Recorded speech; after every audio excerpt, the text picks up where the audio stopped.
বলা না বলার জগতে আপনাকে স্বাগত জানাই।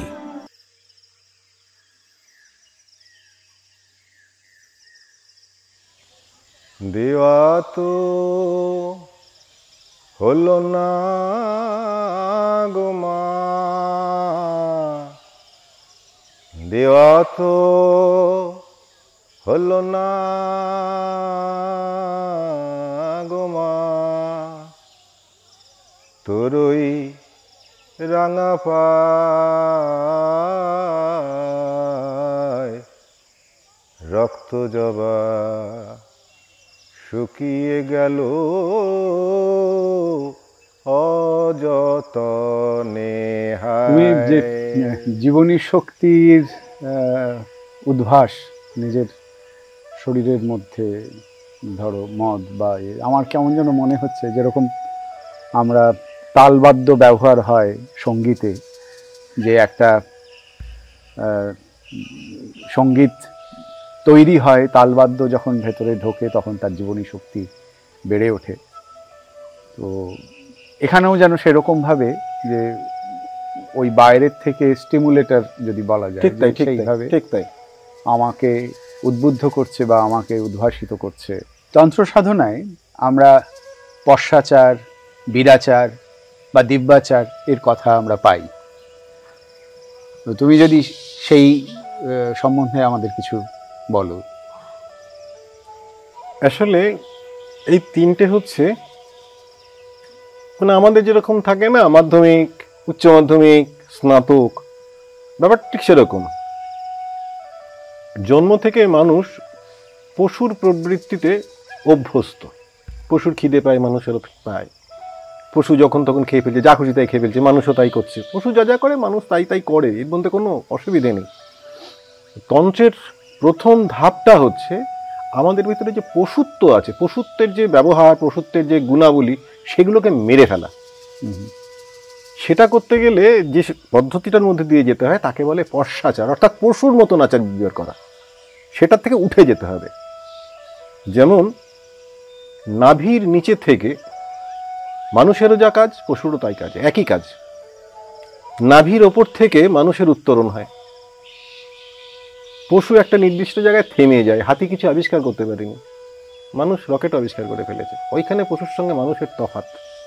তো এই নাভির ওপরে উঠে পড়া, তার আগে পর্যন্ত সবাই পশু। তো এই যে একটা নিজের ভেতরের যে পশু প্রবৃত্তি আছে সেটাকে মেরে ফেলার নাম হচ্ছে পশ্চাচার। তারপর আসছে বীরাচার। বীর মানে আমরা জানি ব্রেভ, গ্যাল্যান্ট, ডেসপারেট। তো বীরাচার হচ্ছে যে তখন যেটা হয়, এমন কিছু পদ্ধতির মধ্যে দিয়ে যেতে হয়, এমন কোনো সাধন স্তরের মধ্যে দিয়ে যেতে হয় যেটাকে এক কথায় বলা যায় ভয়াবহ। তার জন্য অদম্য সাহসের দরকার হয়। যেমন শ্মশানে গিয়ে সাধনা করা, তারপরে চিতার ওপর বসে সাধনা করা, শবের ওপর বসে সাধনা করা, এগুলো সব বীরাচারের অঙ্গ। কারণ দুর্দমনীয় সাহস লাগে এবং এটার জন্য সবসময় উত্তর সাধকের প্রয়োজন হয়, গুরুর প্রয়োজন হয়। গুরু ছাড়া করতে গেলে মৃত্যু অবশ্যম্ভাবী, পাগল হয়ে যাওয়াটাও বিচিত্র কিছু নয়।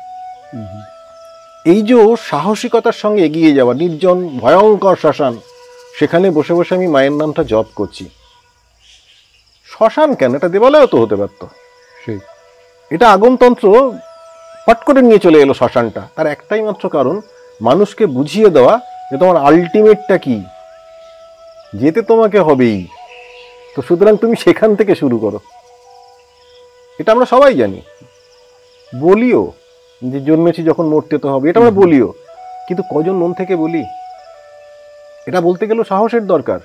রাত্রিবেলায় একা একা শুয়ে, বিছানায় শুয়ে, ঘর অন্ধকার করে আমি যদি ভাবতে থাকি যে আমি মরে যাচ্ছি, আমি ঘেমে যাব, ভয় পেয়ে যাব, আমি জানি যে আমার মৃত্যুটা হবে, কিন্তু সেটাকে মেনে নেওয়া এত সহজ নয়। ওই যে অদম্য সাহস, ওইটা হচ্ছে বীরাচার। বিভিন্ন আচারের ভেতর দিয়ে আস্তে আস্তে আস্তে আস্তে সেই স্পিরিট, সেই সাহসটাকে এনে আমি আরেকটা স্তর অতিক্রম করলাম। এইবারে ফাইনাল তখন আমার দিব্যাচার। তখন আমার শ্মশানেরও প্রয়োজন নেই, আমার মাছ মাংসেরও প্রয়োজন নেই, কিছুর প্রয়োজন নেই। আমি তখন দিব্যাচারে চলেছি। দিব্যাচারে যখন আমি চলে যাব, তখন আমার কোনো ভেদাভেদ কিছু থাকবে না, সব কিছু অভেদ। মানে আমার কাছে ফুলের গন্ধও যা, গোবরের গন্ধও তাই, সবই সমান।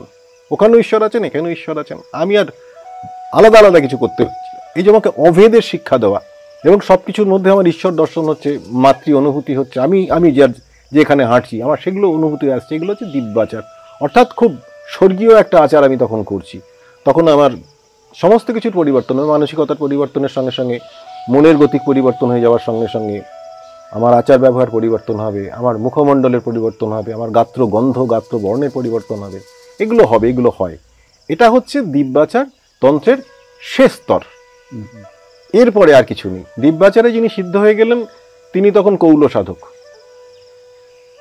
আজকে এই মুহূর্তে কৌল সাধক খুঁজে পাওয়াটা খুব দুষ্কর, কারণ সত্যিকারের সাধক তারা কখনো সামনে আসেন না। তারা লোকালয় জনমানুষের সামনে তাদেরকে সংযোগ করা পছন্দ করেন না। বামাখ্যাপা ঘোরতর শাসনে থাকতেন, একটাই কারণ, মানুষকে তিনি পছন্দ করতেন না। যদি কেউ চলে যেত তাকে তিনি সাহায্য করতেন, কিন্তু পছন্দ করতেন না।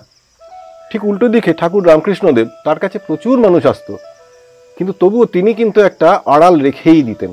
মজা করতেন, রসিকতা করতেন, তার বার্তা তার মেসেজ সব তিনি দিয়ে দিচ্ছেন, কিন্তু তবু ওই রসিকতার মধ্যে তার একটা আড়াল থাকতো।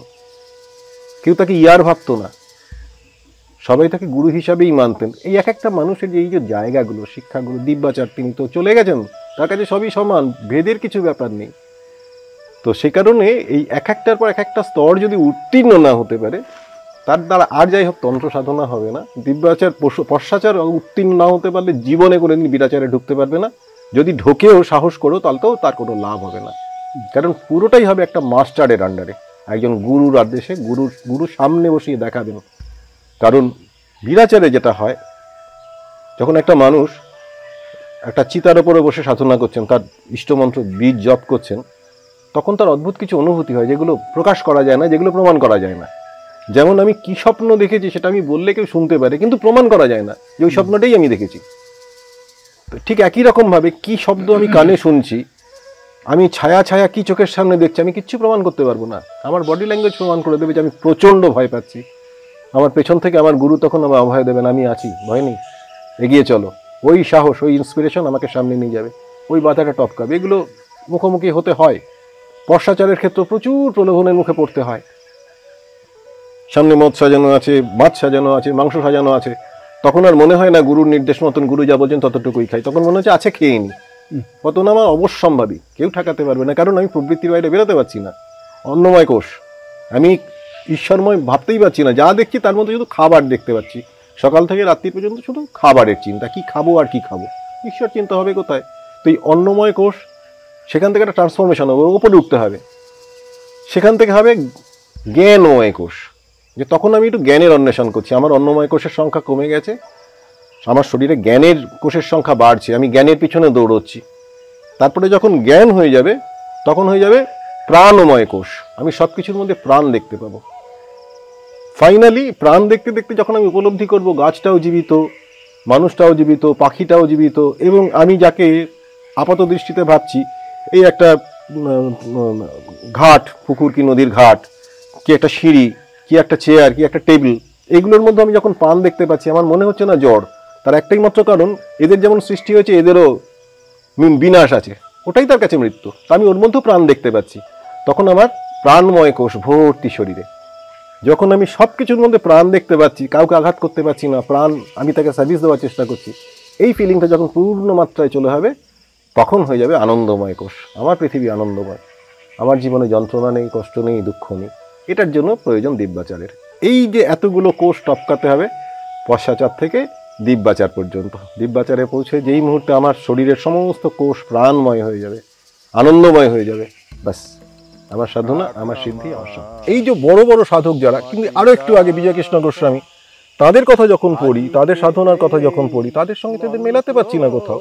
কারণ তারা তো কখনো এরমভাবে মানুষের জন্য 50,000 টাকা চেয়েও বসেনি, আর নির্দিষ্ট জায়গায় গিয়ে হোমযজ্ঞের কথাও বলেনি, কিন্তু এখন বলছে সবই। বলা না বলার জগতে এমন নানা কাহিনীর হদিশ থাকছে। অনুগ্রহ করে চ্যানেলটি শেয়ার, লাইক এবং সাবস্ক্রাইব করুন।